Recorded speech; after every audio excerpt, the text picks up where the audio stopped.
Hello welcome दोस्तों, आज हम एक्सप्लेनेशन करेंगे न्यूली रिलीज मूवी OMG 2। ये मूवी बहुत ही सेंसिटिव टॉपिक पे बेस है। पूरी एक्सप्लेनेशन देखने के बाद आप जय महाकाल बोल के जरूर जाएंगे। भगवान कैसे अपने भक्तों का रक्षा करता है देखने के लिए चलिए शुरू करते हैं एक्सप्लेनेशन। मूवी की शुरुआत होती है महाकाल शिव जी के मंदिर से और ये रहा कांतिलाल मुदित जो कि महाकाल का भक्त है। वो कोई भी काम करने से पहले शिव जी को जरूर प्रणाम करता है। उसका एक छोटा दुकान है जहाँ पर वो पूजा का सामान बेचता है और उसका परम मित्र रवि उस दुकान को संभालता है और वो बोलता है कांति भाव ये बैग कोई छोड़ के गया है। कांति तब बोलता है उसको दुकान में रख दो, मैं जाते टाइम घर ले जाऊंगा। फिर कांति घर पहुंच के शांति से बोलता है अरे थोड़ा पानी पिला दो और पूछता है विवेक कहाँ है। शांति बोलती है विवेक राकेश के घर पढ़ने के लिए गया है, वो रात को उधर ही रुकेगा। फिर कांति उसकी बेटी नंदिनी को बुला के बोलता है बेटा ये बैग कोई दुकान में ही छोड़ के चला गया था, तू ये बैग अलमारी के ऊपर रख दे। फिर अगले दिन कांति जब पूजा के दर्शनार्थी को समझा रहा था तभी उसके पास हॉस्पिटल से कॉल आता है और वो भागा भागा हॉस्पिटल पहुंचता है। विवेक को डॉक्टर ने एडमिट रखा है और कविता बोलती है डॉक्टर ने बोला सिर्फ आप ही से ही बात करेगा, आप जाके ही बात करो। फिर वो डॉक्टर से मिलता है, डॉक्टर उसे समझाता है ये थोड़ा गंभीर मामला है, इतना भी गंभीर नहीं, मतलब आपका बेटा जवान हो चुका है। वो जोश जोश में ये लिंग को बड़ा करने के लिए 3 बार ले लिए थे। ये वाइग्रा की गोली है, इससे लिंग बड़ा हो जाता है। और फिर वो हस्तमैथुन करने लगा, फिर बेहोश हो गया। अब ये हॉस्पिटल में। डॉक्टर बोलते हैं अपने बेटे से कॉन्वर्सेशन करो, उससे अच्छे से बात करो, उससे एक दोस्त की तरह मिलो, तभी वो खुल के तुमको सारी बात बताएगा। फिर कांजी उसके पत्नी और उसकी बेटी को घर जाने को बोलता है और रात को विवेक को लेके घर आता है और विवेक को बोलता है अब तुम लेट जाओ, हम लोग सुबह बात करेंगे। फिर वो अगले दिन जाके राकेश से मिलता है और बताता है तू अगर मुझे सच्चाई नहीं बताएगा मैं तेरे पापा को बता दूंगा। राकेश तब बोलता है अंकल स्कूल में सालसा डांस की कंपटीशन थी, उधर विवेक और सोफी एक साथ पार्टनर होकर डांस कर रहे थे। टीचर भी बहुत खुश थे, पर इस बात से रोमेल खुश नहीं था। रोमेल सोफी का बॉयफ्रेंड था और अगले दिन विवेक ने देखा कि उसका पार्टनर चेंज हो चुका है। जब वो मैम से पूछा, मैम ने उसको बताया कि वो सोफी की मर्जी है। तब सोफी से जाके जब उसने पूछा, सोफी ने बताया it's none of your business. फिर बाथरूम में आके रोमेल उसके दोस्तों के साथ विवेक को चिढ़ाने लगा, ये बोल के कि तेरा बहुत छोटा है इसलिए तुझको कोई लड़की नहीं मिलती। सोफी आज मेरे साथ है इसके लिए मेरा साइज भी मैटर करता है, छोटा पप्पू बोल के उसको चिढ़ाने लगे। फिर विवेक मानो उस बात को दिल में लगा चुका था। घंटों तक वो इंटरनेट पे आर्टिकल पढ़ता था और स्केल से खुद का लिंग का मेजरमेंट करता था। इंटरनेट पे ये बोला गया था कि छोटे लिंग होने से वजह से आपका गर्लफ्रेंड छूट जाएगा, आपका गृहस्थी जीवन कभी अच्छा नहीं रहेगा। बहुत सारे लोग तो इसकी वजह से सुसाइड भी कर लेते हैं। ये सब कुछ देख के विवेक बहुत परेशान हो चुका था और आर्टिकल पे ये भी लिखा था अगर आप रोज हस्तमैथुन करते हो तो आपका लिंग धीरे धीरे बड़ा हो सकता है। बड़ा तो नहीं हुआ और विवेक और परेशान हो गया। फिर एक दिन हम स्कूल से लौट रहे थे, उधर एक आदमी कोई तो जड़ी बूटी बेच रहा था। वो दावा कर रहा था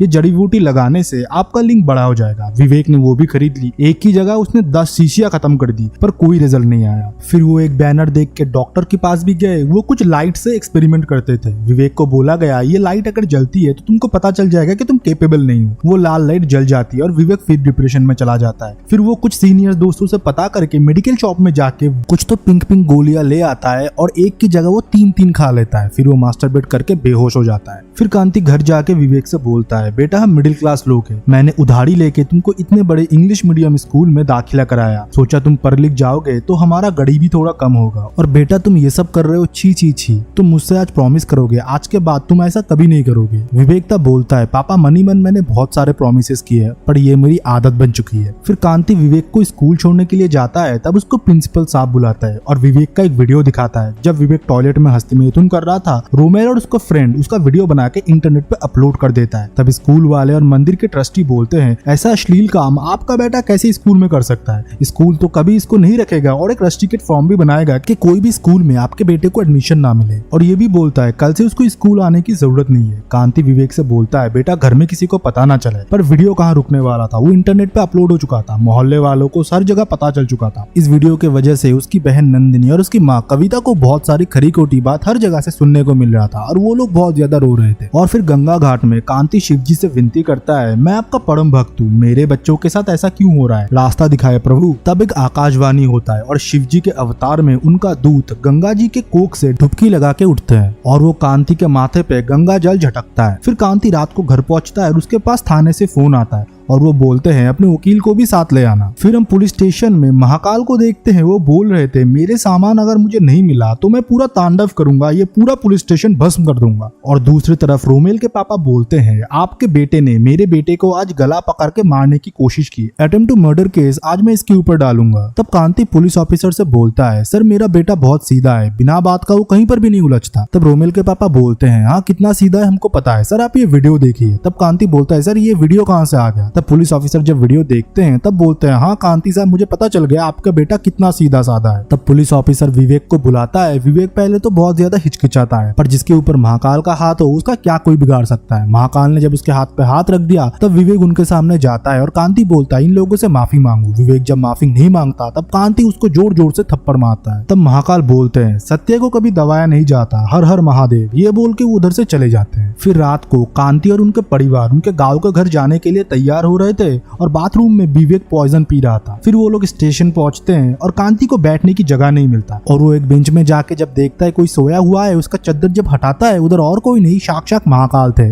तब कांति पूछता है भाई तुम्हें तुम्हारा सामान मिला और तुम्हारे गले को क्या हुआ। तब महाकाल बोलते हैं भक्तों के विष पीते पीते गला भी मेरा काला पड़ गया, असलियत में जो पॉइजन विवेक ने पिया था वो महाकाल में समा गया। तब महादेव उससे पूछता है तुम्हारा बेटा कैसा है। कांति तब बोलता ये तो ये रहा, पर उधर विवेक नहीं था। उसे ढूंढते हुए जब कांति इधर उधर भटकता है उसे रेलवे ट्रैक में विवेक दिखता है। ट्रेन विवेक की तरफ आ रहा था, कांति भी भाग के जा रहा था उसके बेटे को बचाने के लिए, बट ट्रेन उसके ऊपर से चला जाता है। कांति सोच ही लेता है कि उसका बेटा मर गया, पर जिसके ऊपर महाकाल का हाथ है उसको कौन मार सका है, उसको महाकाल ने बचा लिया था। फिर कांति महाकाल को सारी बात बताते हैं। वो तो अंतर्यामी है, अपने भक्तों का मन का पीरा वो खूब जानते हैं। फिर वो कांति से बोलते हैं अपने गाँव भागने से कि तुम लोगों का समस्या समाधान हो जाएगा, मोबाइल फोन तो उधर भी रहेगा, वीडियो तो उधर भी सारे लोग देखेंगे। कांति पहले तो ये सोचो विवेक ने जो किया असलियत में क्या वो गलत है, सच में क्या ये कोई अपराध है, अगर अपराध नहीं है तो क्यों नहीं है, और अगर अपराध है तो क्यों है। खुद के मन को टिटोलो और तुमको तुम्हारा जवाब मिल जाएगा। जो मानव जीवन का सत्य है तुम लोग उसको अश्लील बोल रहे हो। तब कांति बोलता है हाँ प्रभु मैं हार गया, अभी तुम ही बता दो मैं क्या करूँ, मैं क्या कोर्ट में जाऊँ, सिस्टम के खिलाफ केस करूँ, उन लोगों के खिलाफ केस करूँ जो कि मेरे बेटे को बेवकूफ बनाए है स्कूल के ऊपर, जिसने बिना सोचे समझे मेरे बेटे को स्कूल से रस्टिकेट कर दिया। तब महादेव बोलते हैं मेरा काम है बस रास्ता दिखाना, चलना तुमको खुद ही है, हर हर बोले। फिर वो चले जाते हैं। फिर कांति रेलवे ट्रैक में बैठ के कुछ टाइम सोचता है। फिर वो अपने बेटे विवेक को जाके सॉरी बोलता है और बोलता है बेटा हम लोग कहीं नहीं जाएंगे, हम लोग लड़ेंगे। फिर वो अगले दिन गंगा जी को प्रणाम करके वकील दोस्त से मेडिकल शॉप वाले पे, वो चूड़न वाले पे और वो लाइट वाले डॉक्टर पे, इसके साथ ही साथ स्कूल पे भी वो केस करता है। जब वो नोटिस भिजवा रहा था एक नोटिस वो खुद को भी भिजवाता है क्योंकि वो अच्छे से अपनी बेटी की परवरिश नहीं कर पाए। फिर हम कोर्ट में सारे आरोपी और कांति को देख और जज बोलते हैं ये क्या है, ये क्या मजाक चल रहा है, तुम खुद ही के ऊपर केस कर रहे हो। तब कांति का लॉयर बोलता है सर मेरे क्लाइंट के बच्चे के साथ हुए हैरासमेंट में ये लोग सब जिम्मेदार हैं और सबसे ज्यादा जिम्मेदार है स्कूल, और स्कूल को माफी मांगना पड़ेगा और शिवजी को 101 रुपए अर्पण करके विवेक को फिर से एडमिशन दिलाना पड़ेगा। फिर स्टेफन स्कूल के तरफ से लॉयर कामिनी आती है और वो बहुत बड़ी लॉयर है। वो आते ही सारे इंडिविजुअल लॉयर को बोलती है मैं आपके तरफ से केस लड़ूंगी, और कांति के लॉयर भी बोलते हैं भाई इससे मैं नहीं लड़ सकता, ये बहुत बड़ी लॉयर है, तुम दूसरे किसी को पकड़ो। तब कामिनी बोलती है माय लॉर्डशिप ये किस बेस पे केस रजिस्टर करने की बात बोलते हैं, इनके बेटे ने जो अश्लीलता की इसलिए उसको रस्टिकेट करा गया और ये केस पूरी बेबुनियाद है। फिर कांति बोलता है सर मुझे थोड़ा टाइम दिया जाए, मेरा लॉयर भी जा चुका है। फिर कांति को कोर्ट अगली डेट देता है। कांति घर पहुंच के देखता है उसकी बेटी रो रही थी, बोल रही थी पापा भाई ने ये करने से पहले एक बार भी हमारे बारे में नहीं सोचा, मोहल्ले वाले हम पे थूक रहे हैं। तभी अलमारी के ऊपर रखा हुआ दुकान से लाया गया वो बैग गिरता है और उसमें से कुछ पुराने पुस्तकें और मूर्तियां गिरती है और कांति वो बुक्स देख के अचंभित हो जाता है और एक एक करके सारी बुक पढ़ने लगता है। और इंटरनेट में जब रिसर्च करने के लिए होता है उसकी बेटी उसका मदद करता है, आखिर में परिवार ही सबका काम देता है। फिर कांति कोर्ट में जाके शुद्ध हिंदी में पिटीशन देता है। ये बोलता है सर मेरे तरफ से कोई लॉयर नहीं लड़ना चाहता, तो मैं मेरी खुद की केस लड़ना चाहता हूँ, और जज साहब भी परमिशन दे देते हैं। तब कामिनी बोलती है जज साहब इनके बेटे ने स्कूल के बाथरूम के अंदर जो अश्लील काम किया वो बहुत ही शर्मनाक है। तब कांति बोलता है क्या शर्मनाक, क्या अश्लील, आप क्या बोल रहे हो। तब कोर्ट में जज बोलते हैं आप ऐसे ही नहीं काउंटर कर सकते, जब आपको बोला जाएगा आप तभी बोलिएगा। तब कांति बोलता है सर हस्तमैथुन करना कहाँ गलत लिखा हुआ है, कोई किताब मुझे दिखा दो मैं मान लूंगा। तब कामिनी बोलती है कहीं लिखा नहीं है, ये मोरली गलत है और इसी वजह से स्कूल ने इनके बच्चे को रस्टिकेट किया और ये गुस्सा अब स्कूल पे निकाल रहे हैं अपने बच्चे को इनोसेंट प्रूफ करने के लिए। तब कांति बोलते हैं सर ये गलत बोल रही है, असलियत में मेरे बेटे ने जो भी किया वो अज्ञानता, जिज्ञासा और बहकावे में किया। अगर स्कूल वाले ऐसी शिक्षा अपने स्कूल में ही दे देते तो मेरे बेटे का ना ये वीडियो बनता, ना ये लोग मेरे बेटे का फायदा उठा पाते। तो ये स्कूल की गलती है, उन्होंने पढ़ाई तो बहुत कराया पर सेक्सुअल एजुकेशन नहीं दी। तब कामिनी बोलती है ये कोई भी स्कूल नहीं सिखाता,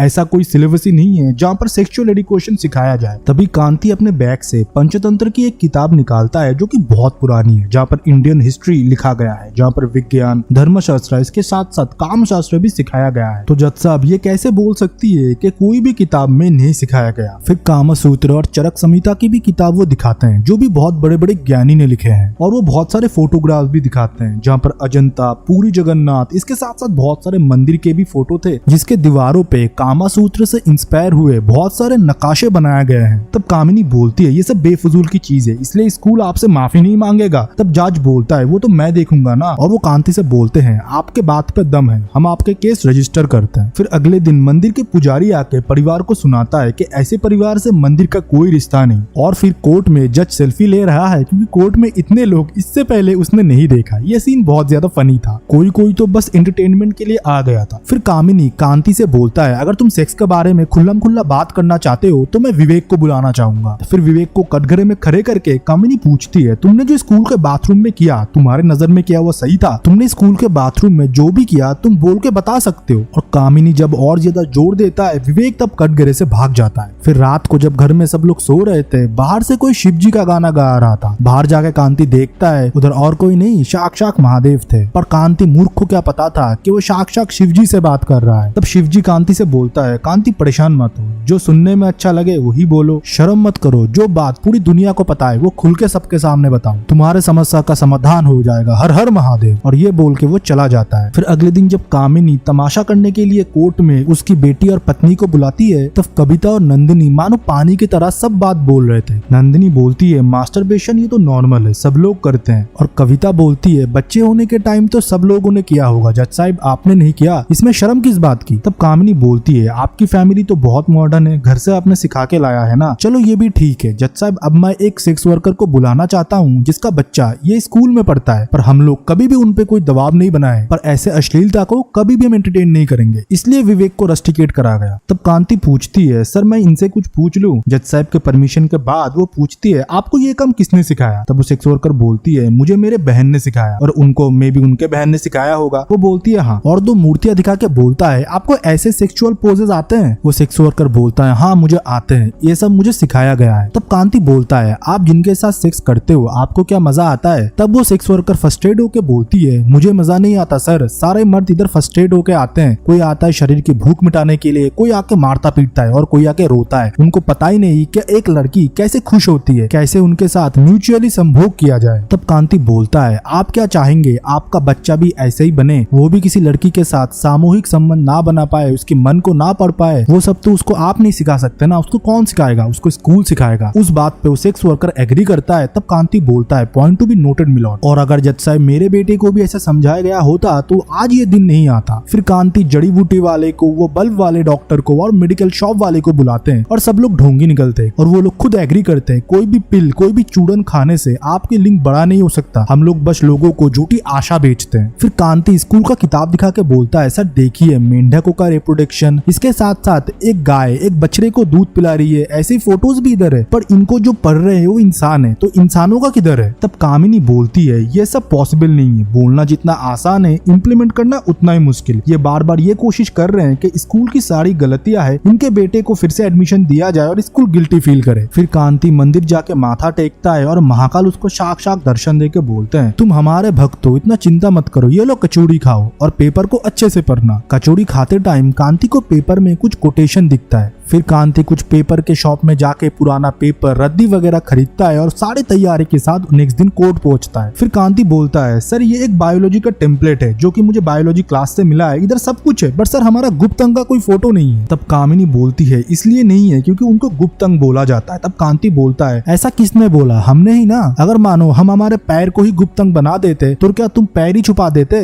और वो बोलता है जज साहब जो जैसा है हमको वैसे ही बताना पड़ेगा, बच्चे अगर देखेंगे नहीं तो सीखेंगे कैसे? कैसे, और वो बहुत सारे चौंका देने वाले डेटा पेश करता है जहाँ पर बहुत सारे सेक्सुअल डिजीजेस, बहुत सारे लिंक के बारे में बताया गया है। इसी के साथ साथ गुड टच बैड टच क्या होता है, छोटे बच्चों को ये सिखाया जाना चाहिए, ऐसे बहुत सारे डेटा पेश करता है जो कि कोर्ट में किसी को नहीं पता था। फिर कांति जब घर में होता है तब उसके घर में पुलिस आता है टोटल 47 केसेस लेके, जो कि देश के अलग अलग जगह से हुआ है उनके सभ्यता पे क्वेश्चन करने की वजह से। फिर उसी के चलते सेटलमेंट के लिए स्कूल वाले उसको बुलाते हैं और उसको 1 करोड़ का ऑफर देता है। स्कूल के दबाव से और समाज के प्रेशर से उसने हाँ तो कर दिया और सिग्नेचर भी कर दिया, पर घर लौटते टाइम उसका गाड़ी से एक्सीडेंट हो जाता है। फिर उसे हॉस्पिटल के आईसीयू में महादेव दिखते हैं जो कि उसको बोलते हैं तूने मेरा पूरा रूप नहीं देखा, और वो अपने संपूर्ण रूप का दर्शन देते हैं। और कांति तब जोर जोर से रो के बोलता है महादेव मैंने आपको नहीं पहचाना, इतनी बड़ी भूल मुझसे कैसे हो गई। महादेव बोलते हैं इससे भी बड़ी भूल ये है कि तू तेरे मार्ग से भटक गया, मेरे भक्त होके तू मार्ग से कैसे भटक सकता है, तू महादेव का भक्त है, तू मर नहीं सकता, तूने जो काम अधूरा छोड़ा है उसको तू ही पूरा करेगा। फिर कांति जिंदा आईसीयू से निकलते हैं और उसको देख के सब लोग चौंक जाते हैं। फिर महादेव उसको लिफ्ट देता है कोर्ट तक, और तब तक कोर्ट में कामिनी साबित कर चुका था कि कांति लालची है, उसने पैसे के लिए ये सब कुछ किया था, पर उसे क्या पता था कि खेल अभी बाकी है। फिर कांति आके बोलता है सर मैंने स्कूल के दबाव में चेक तो ले लिया था पर मैंने बैंक में जाके कैश नहीं कराया। तब कामिनी बोलता है ओके चलो सब मान लिया, अगर विवेक स्कूल आने के लिए रेडी है तो स्कूल में हम लोग उसको एडमिशन देंगे। विवेक के अंदर इतना हिम्मत है वो सब लोगों के सामने आके अपना दोष को एडमिट करे और स्कूल में फिर से ज्वाइन करे, पर कामिनी को क्या पता था उसके सर पे महाकाल का हाथ है। विवेक आता है और बोलता है मैम मैंने जो भी किया वो सही था, बट जो जगह मैंने चुना वो गलत था। तब विवेक के स्कूल के दोस्त भी बोलने लगे विवेक ने जो किया वो सही था, वो हम लोग सब करते हैं, इसमें कोई शर्म की बात नहीं है। तब जज बोलता है हमारे एजुकेशन सिस्टम में ये बहुत बड़ी लूप होल है, अगर सेक्स एजुकेशन हमने अभी भी हमारे सिलेबस में इंक्लूड नहीं किया तो बच्चे गलत संगत में पढ़ सकते हैं और गलत जगह से इन्फॉर्मेशन लेके उनकी लाइफ को खतरे में डाल सकते हो। और हमारे पेरेंट्स और टीचर को भी हमारे बच्चे से बहुत अच्छे से बात करना चाहिए, उनके उम्र के हिसाब से उनको सही नॉलेज देना चाहिए। और इधर ये मूवी खत्म हो जाता है। आई होप आपको मूवी एक्सप्लेनेशन पसंद आया होगा। अगर आपको एक्सप्लेनेशन पसंद आता है वीडियो को लाइक करें, चैनल को सब्सक्राइब करें और कमेंट सेक्शन में अपना ओपिनियन दे। तब तक के लिए बाय बाय, सी या।